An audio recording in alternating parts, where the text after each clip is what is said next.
was working at night, and I was going to school during the day to become an esthetician. We just was only home Mondays and Sundays, and I felt like I was doing life by myself. Nolberto called me, and I was at work, and he had a question for me. There was a long pause. I had just felt like there was something going on. She said, "Well, what do you mean?" And all I could tell you is that I needed to hear it from her. And he asked me if there was somebody else. I just didn't have anything to say. I had befriended a male co-worker. I had an emotional affair. She was willing to do whatever it took to make it work. She was very regretful over the situation, but I wasn't in a place where that was going to be okay with me. I was thinking it was going to be completely over. Nolberto was hurt because he knows who I am. I was sharing myself with somebody other than my husband. And he said, "I'm done. I'm leaving. It's over." And when we got married, I knew that he was the one. Better, for worse, I knew he was the one that God had chosen for me.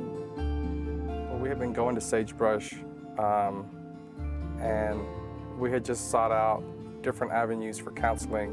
They were very glad that we had come and told them our story, and they had told us that it would be better than we could ever imagine it being. There was a point that where I was going to move out, and they wouldn't allow me to move out.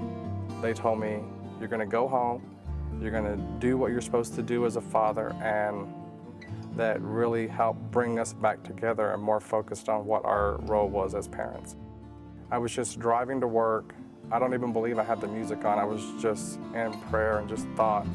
And then this feeling of peace came over me, and it was just the most joyous feeling that I had felt since she had told me what was going on.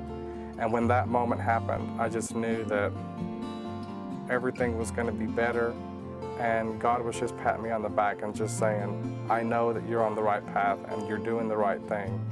And it just felt like when your father tells you that you're proud, that they're proud of you, that you scored the winning touchdown, or whatever it is that that a father tells a son that he's proud of. I just felt that feeling of that I knew that I was on the right path.